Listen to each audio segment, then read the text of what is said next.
friends, welcome to Science Study Center. I am Anjali Malviya and I am going to be your new zoology teacher. So today we will discuss about the animal kingdom. शुरू से शुरू करेंगे animal kingdom के बारे में. पहली चीज़, ये chapter क्यों इम्पॉर्टेंट है.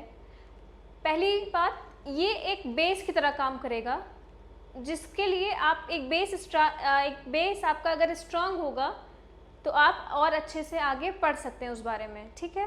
सेकेंडली, एनसीईआरटीज़ जो होती हैं वो बहुत से बच्चे स्किप करते हैं, इतना सीरियसली नहीं लेते हैं उस चीज़ को, तो वो बहुत गलत है. रीज़न इज़ एनसीईआरटी से डायरेक्ट आपके क्वेश्चंस आते हैं, ऑब्जेक्टिव क्वेश्चंस आपकी एज इट इज़ लाइन जो है एनसीईआरटी बुक्स में वही उठा करके आपको दे देते हैं. तो बच्चा इतना कंफ्यूज हो जाता है उस चीज़ में, क्योंकि वो सारा तो पढ़ा रहता है बट छोटी छोटी चीज़ें जो हैं वो मिस कर देता है.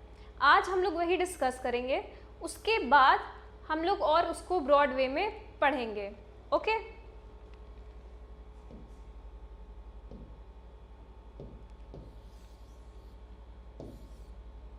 Yes.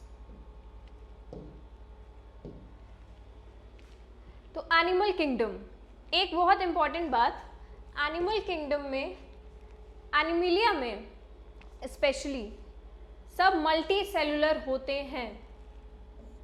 They are multi cellular. आप सोच रहे होगे ये तो हमें पता है, तो मैम क्यों बता रही हैं. Reason is multi cellular without any exception. Without any exception. कई बार क्वेश्चन में दे देता है, इस तरह से एग्जाम्पल दे देता है कि आपको लगता है कि अरे ये यूनिसेलुलर तो नहीं, बट नहीं, अगर आपका एनिमिलिया है किंगडम तो उसमें सारे जो होंगे वो क्या होंगे, मल्टी सेलुलर होंगे. ओके. तो क्लासिफिकेशन के बारे में हम लोग थोड़ा सा जान लेते हैं. क्लासिफिकेशन क्यों होता है, कैसे होता है, उसका क्या एक बेसिक है क्लासिफिकेशन का. तो क्लासिफिकेशन इसलिए होता है क्योंकि स्पीशीज़ तो हमारे पास बहुत सारे हैं, बट उनको स्टडी करना हमारे लिए इजी हो जाए, इसलिए होता है क्लासिफिकेशन. ओके.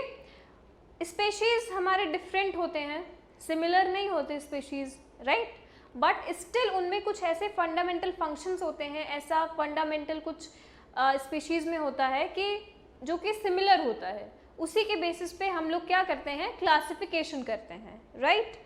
अब वो जो फंडामेंटल थिंग्स हैं वो क्या हैं जो स्पीशीज़ में सिमिलर हो सकती हैं. Level of organisation, symmetry, coelom, reproduction, ऐसा कुछ करके कुछ इसकी वजह से हम लोग क्लासिफिकेशन करते हैं. क्लासिफिकेशन हमारे लिए इजी हो जाता है, right.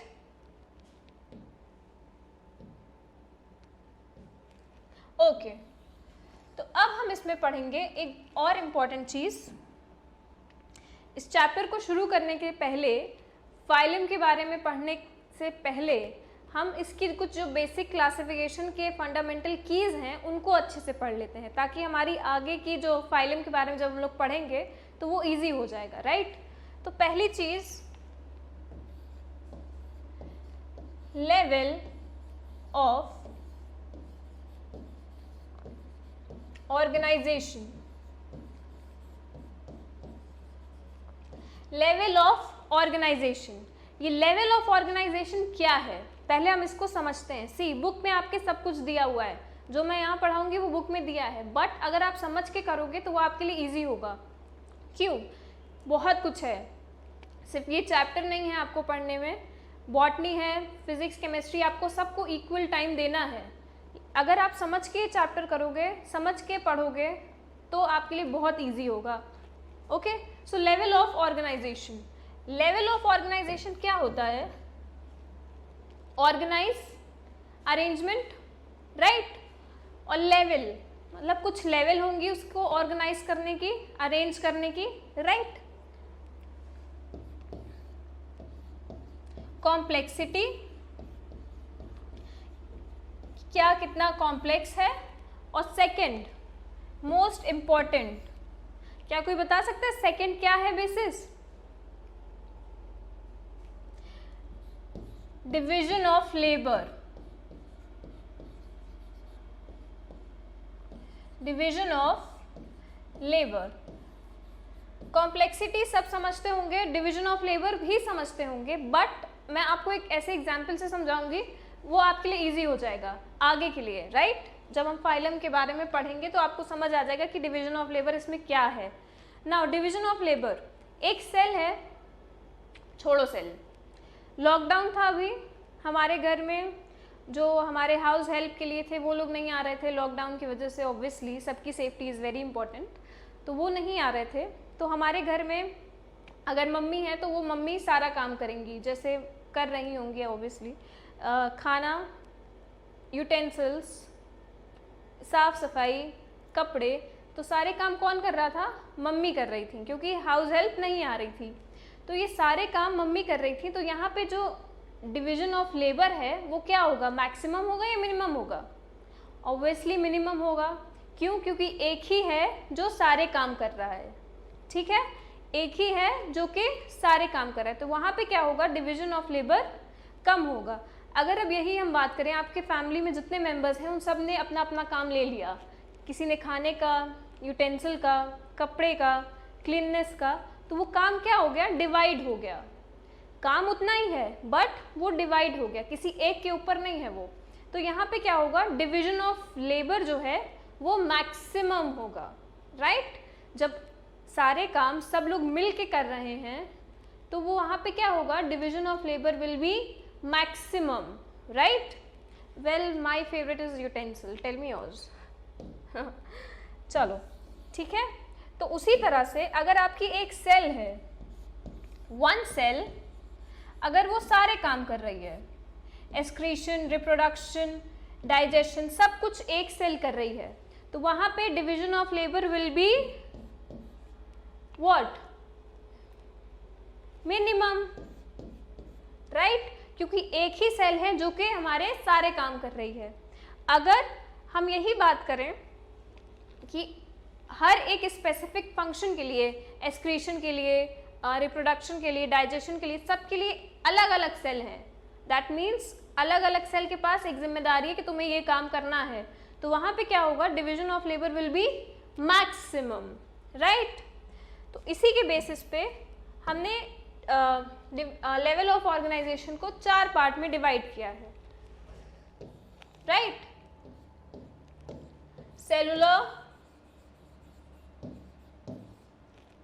Tissue, organ and organ system, ठीक है? उसी बेसिस पे हमने उसको 4 पार्ट में डिवाइड किया है, सेलुलर, टिश्यू, ऑर्गन और ऑर्गन सिस्टम। नाउ अगर हम सेलुलर की बात करें तो यहाँ पे क्या होगा? एक सेल सारे फंक्शन परफॉर्म करेगी, मतलब इनके पास इतनी ऐसी अरेंजमेंट नहीं है सेल की कि वो एक स्पेसिफिक सेल एक स्पेसिफिक फंक्शन परफॉर्म कर सके। तो यहाँ पे ये जो डिवीजन ऑफ लेबर है क्या होगा? मैक्सिमम होगा या मिनिमम होगा? कमेंट डाउन बिलो जल्दी से, क्विकली। ऐसे आप अगर कमेंट करते रहोगे ना तो आपके लिए पढ़ना आसान हो जाएगा, आपको समझ आएगा कि हाँ आप आंसर कर रहे हो, सही गलत वो बात की बात है। सेलुलर, सेलुलर की अगर हम लोग बात करें तो यहाँ पे क्या होगा? Division of labour will be minimum. Reason, एक सेल सारे फंक्शन परफॉर्म कर रही है। क्या? एक सेल सारे फंक्शंस परफॉर्म कर रही है। अब यही बात अगर हम लोग ऑर्गन सिस्टम की करें, ऑर्गन सिस्टम, तो मतलब यहाँ पे क्या होगा? हर एक फंक्शन के लिए स्पेसिफिक सेल्स होंगी, राइट? हर एक फंक्शन के लिए स्पेसिफिक सेल्स होंगी जो कि वो फंक्शंस परफॉर्म करेंगी। तो यहाँ पे division of labour will be maximum, right? Division of labour will be maximum. इतना अगर आपको शॉर्ट नोट्स बनाने हैं तो ये प्लीज़ कॉपी कर लीजिए, ताकि जब भी आप रिवाइज करें तो आपके लिए बहुत आसान रहेगा ये चीज़। तो quickly copy it, okay? Video pause करके कॉपी कर लीजिएगा। सेलुलर की बात करें, सेलुलर का एग्जाम्पल चलिए देखते हैं। तो सेलुलर का example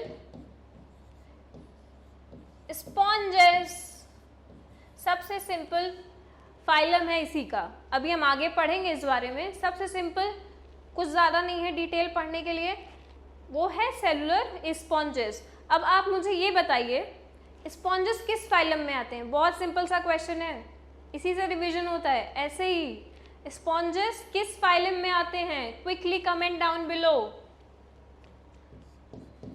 quickly comment down below. Now अगर हम लोग टिश्यू की बात करें, टिश्यू का एग्जाम्पल है कोइलेंट्रेट्स। टिश्यू का एग्जाम्पल है कोइलेंट्रेट्स, और ऑर्गन का example platyhelminthes, platyhelminthes, right. Organ का एग्जाम्पल है platyhelminthes. Now organ system, annelids, to chordates, annelids to chordates, annelids से कॉर्डेट का जितना है वो सारे आएंगे ऑर्गन सिस्टम में, ठीक है। एग्जाम्पल बहुत इंपॉर्टेंट है, सेलुलर में sponges, tissue coelenterates, organ platyhelminthes, organ system annelids से लेकर के कॉर्डेट्स, ठीक है। आई होप आपको लेवल ऑफ ऑर्गेनाइजेशन समझ में आ गया, क्योंकि अगर हम आगे जब फाइलम की बात करेंगे, ये जो एग्जाम्पल्स मैंने दिए इन सब के फाइलम्स की जब हम लोग बात करेंगे डिटेल में, तो ये सारी चीज़ें आपके काम आएंगी, यही सारी चीज़ें हैं। तो मैं बार बार एक्सप्लेन नहीं करूँगी, तो ये वीडियोस जो हैं वो आपके लिए उस पॉइंट ऑफ व्यू से बहुत इंपॉर्टेंट हो जाते हैं, राइट। वीडियो पॉज करके स्क्रीनशॉट ले लीजिएगा या फिर आप नोट कर लीजिएगा पॉज करके, राइट। एक और चीज़ यहाँ पे प्लैटीहेल्मिन्थेस के बारे में, इसमें थोड़ा सा अलग है। कैसे अलग है? प्लैटीहेल्मिन्थेस में क्या है, सिंगल ओपनिंग है, single opening outside the body which serves as both mouth as well as anus. Very important, platyhelminthes में single opening which work as both mouth and anus, ठीक है। तो अभी हमने बात कर ली लेवल ऑफ ऑर्गेनाइजेशन के बारे में, अब हम बात करेंगे सिमेट्री के बारे में।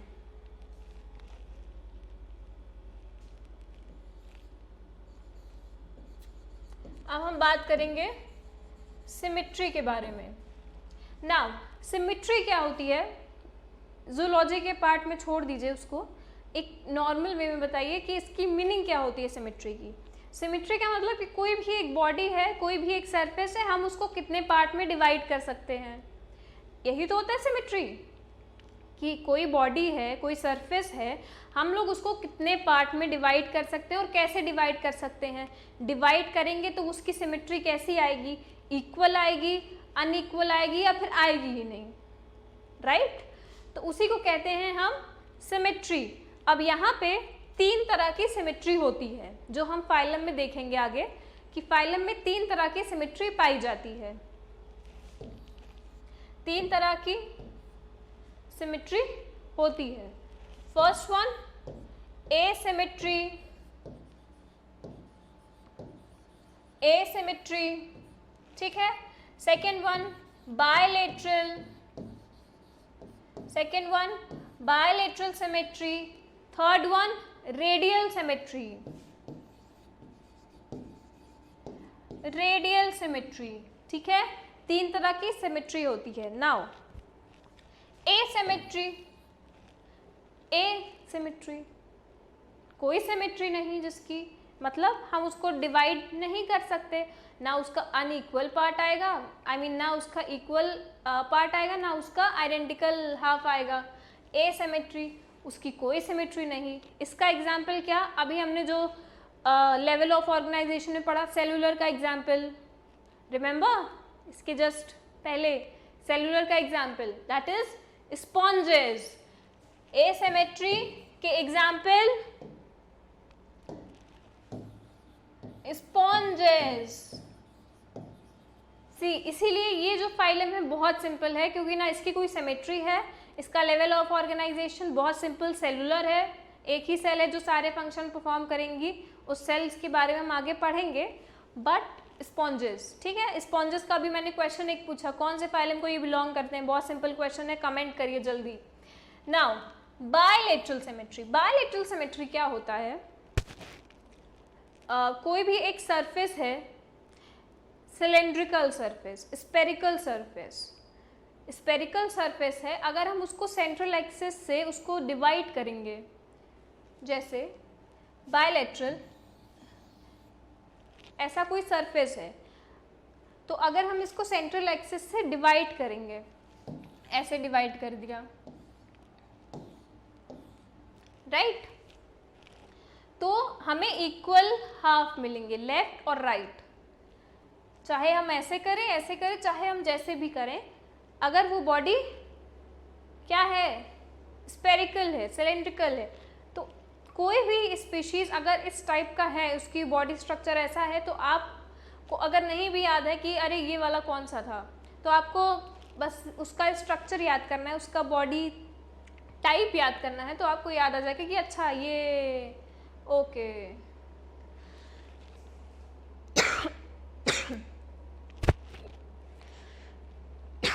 यस, तो वो ये है, right. Now bilateral symmetry, sorry actually ये वाला जो है ये आपका रेडियल सिमेट्री है, ये वाला आपका रेडियल सिमेट्री है, वेट 1 मिनट, यस,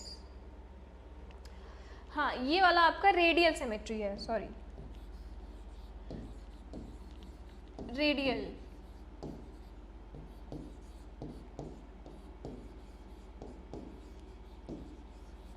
हाँ, तो ये वाला आपका रेडियल सिमेट्री है कि अगर कोई भी बॉडी है स्पेरिकल में और अगर हम लोग उसको सेंट्रल एक्सिस से चाहे जैसे भी कट करें, उसका हमें 2 आइडेंटिकल हाफ्स मिलेगा, उसको कहते हैं रेडियल सिमेट्री, ठीक है।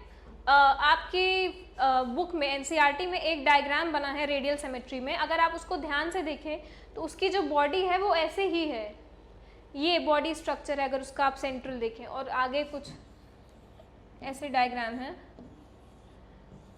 तो उसका जो मेन बॉडी है वो यही है, ठीक है। तो वो एग्जाम्पल है आपका रेडियल सिमेट्री का, ठीक है, वो एग्जाम्पल है आपका रेडियल सिमेट्री का। रेडियल सिमेट्री में 3 आते हैं फाइलम, ये इंपॉर्टेंट है क्योंकि स्पॉन्जेस तो एक हो गया एसिमेट्री, बाकी के जो 3 हैं वो आपके आते हैं रेडियल में, उसके बाद के जो आएंगे वो आएंगे बायलैटरल में, ठीक है। तो रेडियल सिमेट्री की अगर हम लोग बात करें, इसमें 3 एग्जाम्पल आते हैं, कोइलेंट्रेट्स, टिनोफोरा और इकाइनोडर्मा। सो यहाँ पे जो इकाइनोडर्मेटा है, इसमें एनसीईआरटी में ये दिया हुआ है, लेकिन एक क्वेश्चन आ सकता है कि लार्वा स्टेज या एडल्ट स्टेज, लार्वा स्टेज या अडल्ट स्टेज, तो अडल्ट इकाइनोडर्मेटा, अडल्ट इकाइनोडर्म्स, ठीक है, adult echinoderms, very important adult वाला, क्योंकि आपके क्वेश्चन में आ सकता है, ये 2 ऑप्शन दे सकते हैं, लार्वा स्टेज या फिर अडल्ट, ठीक है। इकाइनोडर्मेटा तो है इकाइनोडर्म्स, बट अडल्ट है कि लार्वा है, तो अडल्ट, ठीक है, ये याद रखिएगा। वहाँ पे अगर बुक है आपके पास अभी सामने तो उसमें नोट कर लीजिए एक। Now bilateral symmetry, bilateral symmetry हमें ले लीजिए, ठीक है, उसके हम यहाँ पे 2 पार्ट कर सकते हैं, सिर्फ उसके एक प्लेन में सिर्फ एक डिवाइड उसमें कर सकते हैं, तो उसके 2 पार्ट हो जाएंगे बायलैटरल में, ठीक है। बायलैटरल में ये होगा, तो यहाँ इसका एग्जाम्पल एनिलेट्स, आर्थ्रोपोडा और बाकी के जो बचे वो सारे आएंगे बायलैटरल में। Remember asymmetry sponges, radial symmetry 3, ctenophora, coelenterates, echinoderms, bilateral में जितने बचे बाकी सब भेज दो बायलैटरल सिमेट्री में, ठीक है, आई होप ये समझ गए आप सिमेट्री और ये 3 उसके टाइप्स। ठीक है, तो अब हम लोग पढ़ेंगे डिप्लोब्लास्टिक और ट्रिप्लोब्लास्टिक के बारे में। ठीक है, हम सबको पता होना चाहिए कि जर्म लेयर जो है क्या है, जर्म लेयर ये हमारी बनती है गैस्ट्रुला पे। किस पे? गैस्ट्रुला पे हमारी जर्म लेयर बनती है, राइट। तो उसी के बेसिस पे हमने जर्म लेयर 2 तरह से बनती है। ठीक है, 2 तरह से बनती है। तो पहली जो है उसको हम लोग बोलेंगे डिप्लोब्लास्टिक। क्या बोलेंगे उसको? डिप्लोब्लास्टिक। ठीक है, और जो सेकंड है वो किस तरह से बनती है? ट्रिप्लोब्लास्टिक। किस तरह से? ट्रिप्लोब्लास्टिक। ठीक है, तो जर्म लेयर हमारी 2 तरह से बनती है, डिप्लोब्लास्टिक और ट्रिप्लोब्लास्टिक। अब by the name itself diplo triplo, blastic छोड़ दो अभी, वो मैं समझाऊंगी। Diplo triplo, diplo 2 right and triplo 3। नाम से क्या समझ आ रहा है? Diplo 2, triplo 3। तो मतलब क्या है यहाँ पे? डिप्लो में 2 लेयर बनेगी, राइट, जैसा नेम है उसका डिप्लोब्लास्टिक, तो 2 लेयर बनेगी। और ट्रिप्लो है तो यहाँ पे 3 बन जाएगी। तो यहाँ पे 2 कौन कौन सी बनेगी? एक बनेगी बाहर की आउटर, एक बनेगी अंदर की इनर, राइट। 2 बनेगी तो एक बाहर की बन जाएगी आउटर, एक बन जाएगी अंदर की इनर, बन गई 2 लेयर, डिप्लोब्लास्टिक हो गया। तो बाहर की लेयर जो है उसको हम लोग बोलेंगे एक्टोडर्म। एक्टो मीन्स आउटसाइड, बाहर वाली जो लेयर है उसको बोलेंगे हम एक्टोडर्म। अब अंदर की है, अंदर की मतलब इन, तो एंडोडर्म। तो एंडोडर्म, ठीक है, एक्टोडर्म और एंडोडर्म 2 लेयर बन गई। अब ट्रिप्लोब्लास्टिक में 3 लेयर बनेगी, मतलब एक्टो और एंडो तो बनेगी भाई, एक्टो एंडो तो बनेगी ही, एक्टोडर्म एंडोडर्म। अब बीच में कुछ बनेगी, किसके बीच में? यस, एक्टो और एंडो के बीच में एक लेयर बनेगी, उसको हम बोलेंगे मीजोडर्म। उसको हम बोलेंगे मीजोडर्म, जो कि बनेगी एक्टो एंडो के बीच में। कहाँ बनेगी? ट्रिप्लोब्लास्टिक। डिप्लोब्लास्टिक में नहीं बनेगी मीजोडर्म, ठीक है, बनेगी ट्रिप्लोब्लास्टिक में। तो डिप्लोब्लास्टिक में यार बीच में कुछ नहीं होगा, मीजोडर्म तो ये ट्रिप्लोब्लास्टिक ले गया। अब डिप्लो सोच रहा होगा कि हम बीच में क्या बनाएं, तो यहां पे भी बनेगा, यहां बनेगा मीजोग्लिया। ये क्या है? ये है एक जेली लाइक स्ट्रक्चर, ठीक है, ये पूरी एक लेयर नहीं है। जेली होती है, खाए होगे बचपन में, जेली लाइक स्ट्रक्चर कहाँ बनेगा? डिप्लोब्लास्टिक में। किसके बीच में?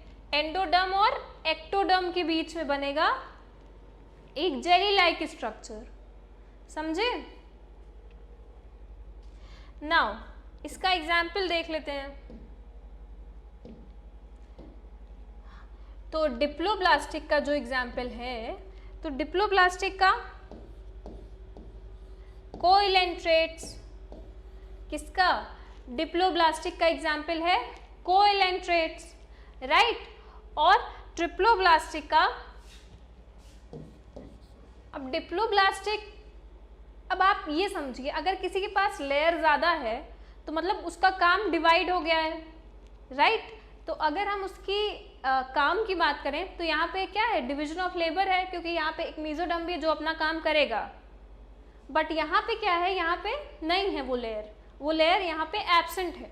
तो डिप्लोब्लास्टिक में अगर हमारा कोइलेंट्रेट्स हो गया तो बाकी के जो आएंगे वो आ जाएंगे हमारे ट्रिप्लोब्लास्टिक में। ठीक है, जैसे जैसे हम फाइलम में आगे बढ़ेंगे हमारे फंक्शंस बढ़ते जाएंगे देखा जाए तो ट्रिप्लोब्लास्टिक में प्लैटीहेलमिन्थेस से लेकर के प्लैटीहेलमिन्थेस टिल कॉर्डेट्स, प्लैटीहेलमिन्थेस टिल कॉर्डेट्स, ये आ जाएगा हमारा ट्रिप्लोब्लास्टिक में। ठीक है, ये आ जाएगा हमारा ट्रिप्लोब्लास्टिक में। और डिप्लो और ट्रिप्लो, ये डिप्लोब्लास्टिक और ट्रिप्लोब्लास्टिक क्या है, ये है जर्म लेयर। ये क्या है, जर्म लेयर। और ये कहाँ बनती है, गैस्ट्रुला पे। कहाँ बनती है, गैस्ट्रुला पे। ठीक है, इसका आप स्क्रीनशॉट लेना हो ले लीजिए, मैं देखिए हट गई। स्क्रीनशॉट लेना है ले लीजिए या फिर इसको नोट करना है कर लीजिए। बस और पढ़ा है। ओके, तो यहाँ तक हमने पढ़ा, क्या पढ़ा, हमने पढ़ा level of organisation, symmetry, right, और डिप्लोब्लास्टिक, ट्रिप्लोब्लास्टिक। अब आगे हम क्या पढ़ेंगे, आगे हम लोग पढ़ेंगे सिलोम के बारे में, तो हम अपनी नेक्स्ट क्लास में पढ़ेंगे। टिल देन यहाँ तक का जो है, अगर आपको अच्छे समझ आ गया, कोई क्वेश्चन क्वेरी है तो please comment down below. Next video में मैं उसको सॉल्व करूँगी for sure. So bye bye, take care.